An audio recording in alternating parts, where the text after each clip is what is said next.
Hola chicos, Física 97. Dos cuestiones muy interesantes. Nos pregunta este señor, que es muy curioso. Dice, explica lo que ocurre cuando un frasco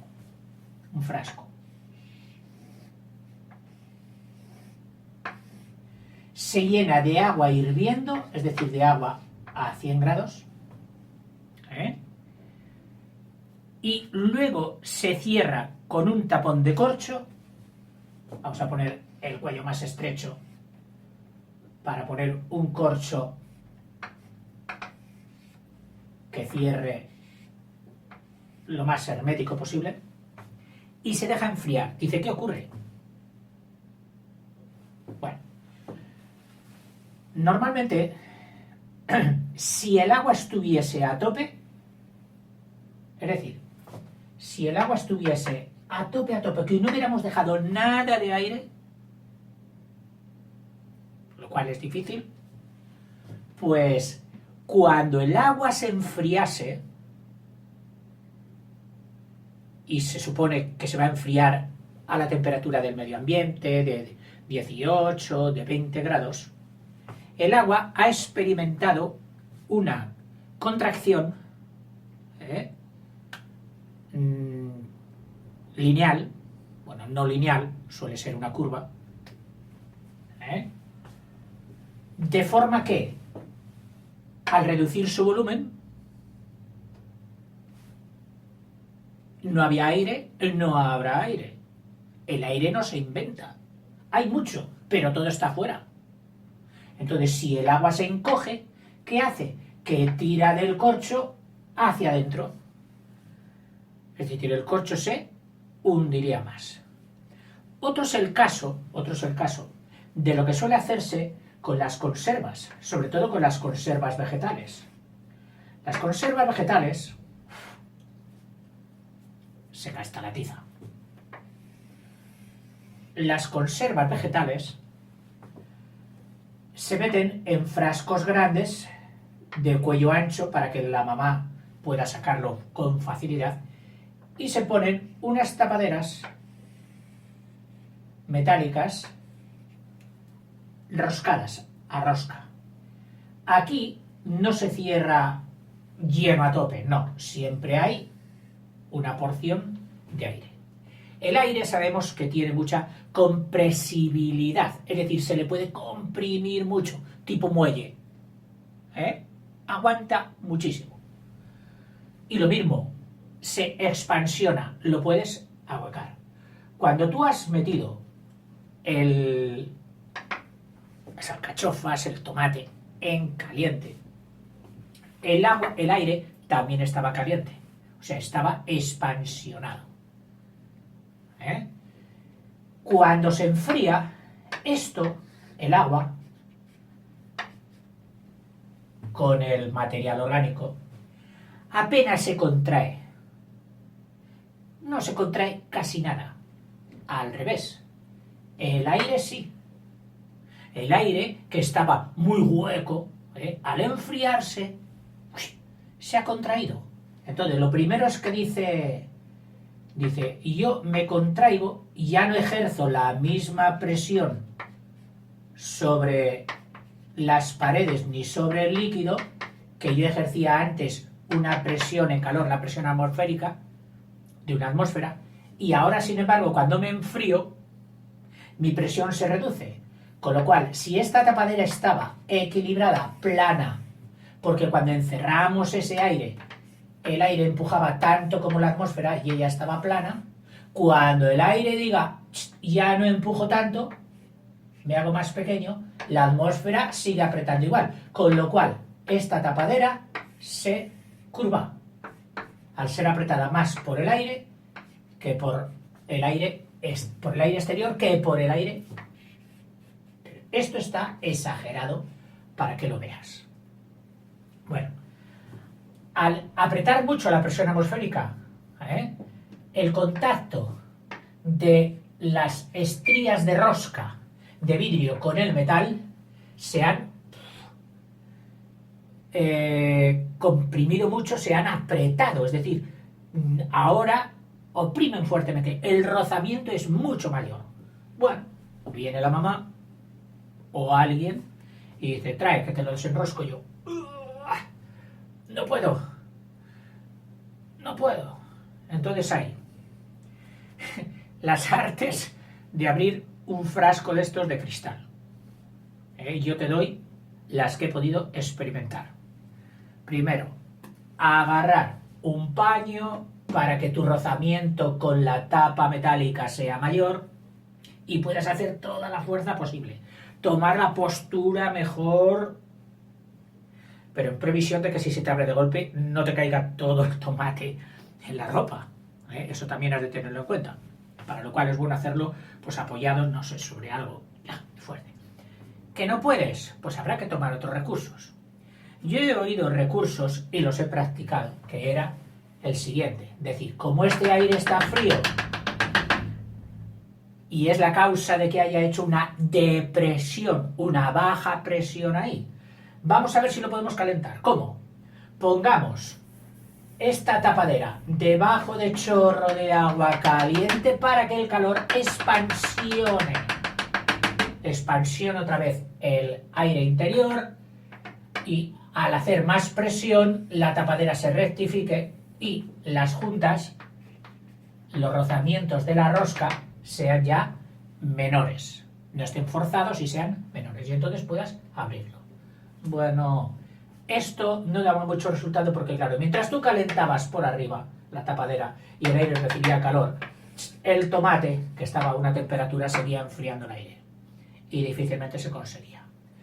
Cuando ya no conocías más sistemas y ya te ponías, pues tengo que abrirlo, hay que hacer la comida.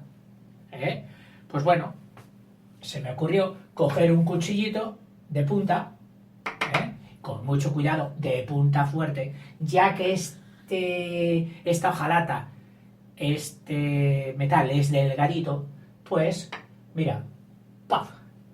Dándole el mango, le hacías un pequeño agujerito y entonces ya entraba la presión atmosférica, entraba adentro, esto se equilibraba, la misma presión por dentro que por fuera, la tapa se ponía recta y automáticamente ya, con un poquito de fuerza, ya mucha menos, hacías así, ¡clac!, ya abría.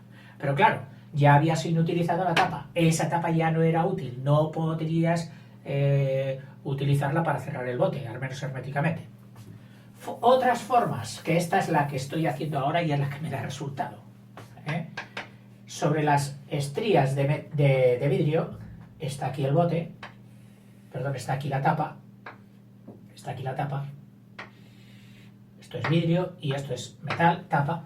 Entonces cojo el mango de una cuchara, de una cucharita pequeña, que tenga ligeramente ahí una punta no fuerte, porque no muy aguda, porque en un cubierto no es práctico, te pincharías, pero esto con cuidado, poniendo el frasco sobre una mampara, pues logras meter por aquí un poquito, solo con que metas un poquito el mango de la cuchara y hagas un poquito de palanca, así. O sea, tú con la cuchara, haces palanca hacia aquí, con lo cual estás echando este borde de la tapadera hacia aquí. No se trata de abrir toda la rosca de todo, no. Solo con que abras un poquito y despegues el cerramiento que se había hecho hermético entre metal y vidrio, automáticamente el aire de la presión atmosférica entrará e invadirá este espacio y regulará la presión interna y externa. Y cuando has logrado eso, verás que hace plof. Ese plof es el golpe de aire, de sonido que produce la tapa al ponerse así, hace plof, se pone así. Y entonces automáticamente cuando ha entrado un poquito de aire, ya puedes abrir. Eso es lo que pasa por diferencias de temperaturas. Y suele pasar con todos, ¿por qué? Porque para envasar verduras y vegetales y todo este tipo se suele hacer en caliente y además luego se mete lo que se llama al baño María. Es decir, rodeado con un agua o con agua normalmente a 100 grados. ¿Para qué? Pues para esterilizar, para hacer que los virus posibles que se hubieran quedado en este aire mueran a 100 grados y entonces ya, cuando cierres, estos virus, al no estar vivos, ya no pudrirán el envase y habrás logrado una conserva.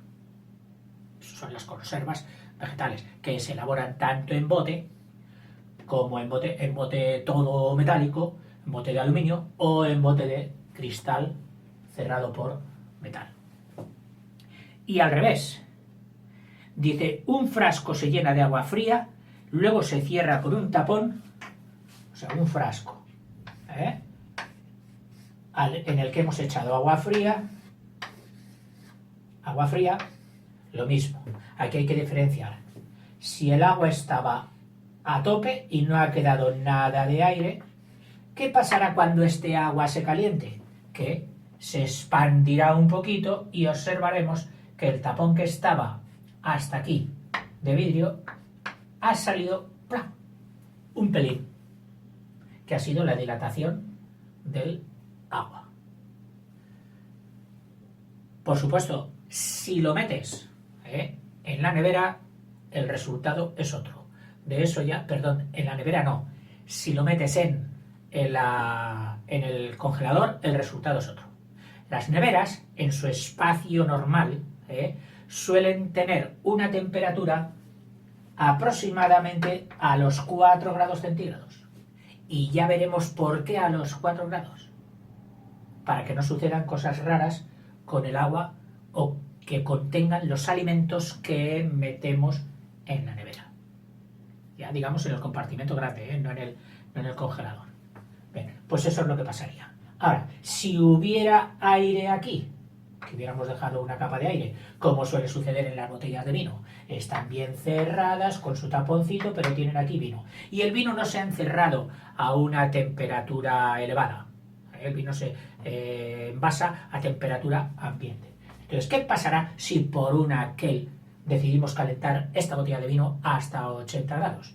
Pues ¿qué?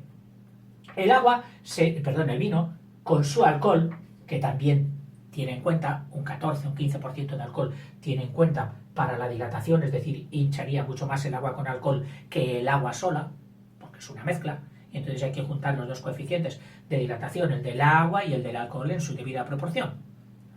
Bueno, dilataría el agua. Eso apretaría al aire que hay encima. Y el aire que hay encima, como es muy compresible, prácticamente lo encajaría. A pesar de que él a 80 grados habrá aumentado también su presión por su coeficiente de dilatación, su expansión, que estudiaremos en los vídeos siguientes, habrá aumentado ahí su presión. Pero ya digo que como el aire es muy comprensible y aguanta bien la presión y el corcho suele estar bien puesto con fuerza, no pasaría nada. Si elevásemos la temperatura mucho más y aquí hubiera mucho más aire que se elevase, pues entonces sí, entonces la presión del aire sería capaz, si el corcho no está muy bien puesto, pues de expulsar el tapón. Eso es evidente. Aumenta la presión, pues el tapón saldría disparado. Eso es lo que pasaría. Otra pregunta dice, contesta razonando la respuesta. Si en una arandela, que una arandela, ¿sabes tú qué es lo más parecido? Por decir, geométricamente, se podría llamar una corona circular. Que una corona circular, ¿sabes qué es? La superficie comprendida, es decir, por aquí un hueco. Una arandela toda plana. Dice, razona, dice, si esto es de cobre, esta arandela es de cobre, es decir, tiene un grosor, grosor de cobre,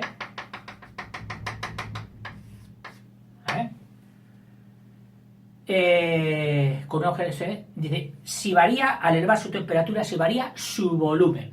Hombre, desde el momento que esto es grueso, ya es un volumen. Entonces sí, variará su volumen. De acuerdo con el coeficiente de dilatación del cobre, si nos dan el lineal lo multiplicaríamos por 3 para tener el volumétrico, buscaríamos el volumen de este cilindro al que se le ha sacado otro cilindro interior, porque eso es, al tener determinado grosor la arandela, lo podemos comparar a un cilindro. Y aquí lo mismo. El cilindro que hemos extraído, pues, con el grosor, quedaría así. Entonces es un cilindro, sí, muy bajito, del que hemos extraído otro cilindro. Habría que calcular ese volumen y aplicarle la dilatación volumétrica que se haya dado con el cambio de temperatura. O sea, su volumen sí que cambia. Su masa no. Si aquí a esta arandela pesaba 3 gramos, hagamos lo que hagamos con ella, mientras no la rasquemos, mientras no la limemos y mientras no la ensuciemos, que sería añadir comida o añadir grasa, algo encima, que eso sería añadir masa, pues su masa persistirá en los 3 gramos. Su densidad, hombre, desde el momento que hemos admitido que su volumen varía, si la densidad es su masa entre su volumen, si su volumen aumenta y esta está constante, al dividirlo entre un volumen mayor, ¿qué pasa con la densidad? Disminuye, luego varía también. Y por último, su diámetro interior, es decir, esto. Bueno, pues su diámetro interior también varía, y varía también su diámetro exterior. Su diámetro exterior también varía. Bueno, esto en el centro. En el centro. Y dice, razónalo. Bueno, tú imagínate que tuviésemos una alambre, solo un alambre, de cobre. Al dilatarla, la dilatación lineal la habría abierto. Luego su diámetro se habría también ensanchado. ¿Qué pasa si metemos otra alambre pegadita a ella? Pegadita, pegadita, pegadita. Pasaría lo mismo. Se dilataría, encajaría la dilatación de la interior y la dilatación exterior, al ser más larga, porque su longitud 2πr también sería el radio un poquito mayor, y su dilatación lineal también la abriría. Tercera alambre, lo mismo. Cuarta alambre, lo mismo. Quinta alambre, lo mismo. ¿Qué es una superficie? Pues una superficie podemos disociarla, podemos partirla en infinitas o en numerosas alambrecitas, unas puestas detrás de otra y pegadas juntas. Luego, si existe una dilatación lineal, también existe una dilatación superficial que las abriría. Algunas, ya te expliqué que algunos de los problemas de encaje, de meter algo dentro, de embutir algo dentro de un agujero, dentro de un hueco, se utilizaba la dilatación. Y además la dilatación a lo fuerte, es decir, con una diferencia de temperaturas enormes. Y para ello se cogían nitrógeno líquido de 193 o 196 bajo cero, o también anhídrido carbónico, el CO2, a unos 110 bajo cero. Y se utilizan industrialmente para conseguir dilatar. Perdón, si lo metes en frío, para contraer. ¿Qué contraerías? La piel, no la anilla, no la hembra, sino el macho que ha de meterse por aquí, lo contraerías a esas temperaturas mínimas, y Cuando ya, una vez dentro, bastante encajadito, claro, eso lo ha tenido que hacer el mecánico, se contrayese al adquirir otra vez el calor ambiente, perdón, se dilatase al adquirir el calor ambiente, al adquirir su tamaño normal en la temperatura ambiente, que habría cogido calor del ambiente, pues se expandiría, se dilataría y quedaría totalmente pegado junto, muy fuerte, a su pieza hembra. Esas serían las contestaciones a estas dos cuestiones. Y ahora vamos a hacer un problema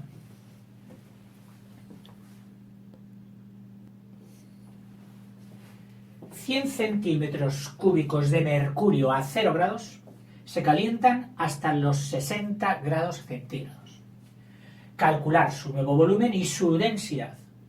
Coeficiente de dilatación lineal del mercurio 6 por 10 a la menos 5. Bueno, sabemos, y tú sabes, que el mercurio a estas temperaturas es líquido.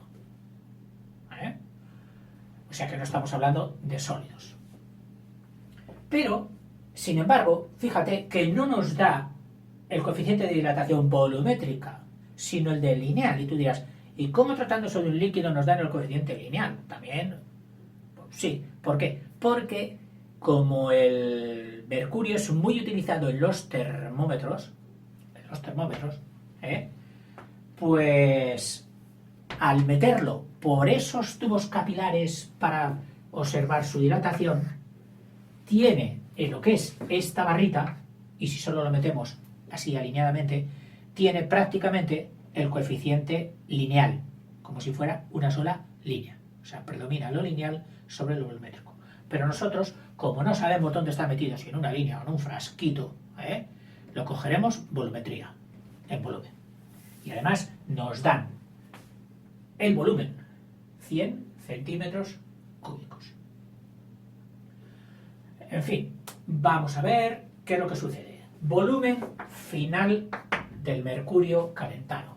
Será el volumen inicial, que son los 100 centímetros cúbicos. Si quisiéramos ponerlo en litros, deberíamos ponerlo, como el centímetro cúbico es la milésima parte del litro, que es el mililitro, pues sería, bueno, no te quiero meter más lío. Dejémoslo en 100 centímetros cúbicos y la respuesta será en centímetros cúbicos. Se calienta hasta los 60. Entonces esto hay que multiplicarlo por 1 más el coeficiente volumétrico, multiplicado por 60. Por 60 grados centígrados. Coeficiente volumétrico, si nos dan el lineal, ya sabemos que es 3 veces. Entonces tenemos que coger el triple de esto. El triple de esto será 3 por esto. Pues 3 por 6, 18. 18 por 10 a la menos 5. O sea que queda 100 por 1 más 18 por 10 a la menos 5 y por 60, que es 6 por 10. 6 por 18, 6 por 8, 48, 6 por 1, 6 y 4, 10. 108. Menos 5 más 1, menos 4. Por 10 a la menos 4. Y el 1 más. 108 entre 10.000. Pues el 8, que es el de las unidades, pasa a las 10 milésimas. Es decir, 10 milésimas, milésimas, centésimas, décimas y unidades. Pero si el 8 pasa aquí, es que el 1 se ha venido ahí. 108, 10 milésimas. Más 1.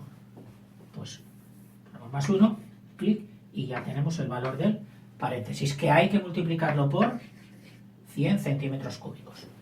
Al multiplicar por 100, pues tendremos que será, la coma se corre 2 lugares, queda 101,08 centímetros cúbicos. ¿Qué significa esto? Que lo que eran 100 centímetros cúbicos ahora tiene 1 centímetro cúbico más entero y 1 centésima de centímetro cúbico. Digo, perdón, y 8 centésimas de centímetro cúbico. Ese es un nuevo. Bueno, y para saber su densidad, vamos a ver qué ocurre. Si hay los datos suficientes. Y si no tenemos los datos suficientes para calcular su densidad, la nueva densidad, le diremos, oiga, mire, su densidad está en su nueva densidad se la damos en función de la densidad anterior. La densidad del mercurio es 13 y pico, y la podríamos buscar en algún libro, pero cuando no nos lo da el fabricante del problema, vamos a contestarle pues con los datos que nos da. Sabemos que la densidad, toda densidad es su masa partido por su volumen. Entonces, la densidad sub 0 será relativa al volumen sub 0, puesto que la masa no cambia, y la densidad sub 1, que sería la densidad final a 60 grados, será lo mismo, la masa que no ha cambiado, partido por el volumen, que sí, que acabamos de buscar, que es 101,08. Claro, si dividimos una entre otra, que es todo lo que podemos hacer, pues nos quedaría que la densidad a 0 grados es a la densidad a 60 grados, como este cociente es a este cociente, que al ponerlo aquí, m se nos iría con m, ¿y qué quedaría? Pues mira, quedaría m entre v sub 0 partido por m entre v sub 1, que voy a ponerlo aquí de momento entre v sub 1. Con lo cual, esta m partido por v sub 0 multiplicado por el inverso, es decir, por v sub 1 partido por masa. Masa con masa se va, ¿y qué nos queda? Pues que es el volumen sub 1 partido por el volumen sub 0. O sea que el volumen sub 1 es 101,08 partido por el volumen sub 0, que era 100. Y esto es divides esto entre 100, ¿y qué queda? 1,0108. Que será el cociente de sus densidades. O sea, cuando él te diera la densidad a 0 grados, tú, al decir que la densidad a 0 grados partido por la densidad a 60 grados es 1,0108 y quieres buscar la densidad a 60 grados, pues sería cuestión de pasar aquí esto y quedaría que la densidad a 60 grados sería la densidad, esto pasaría arriba y esto pasaría abajo, sería igual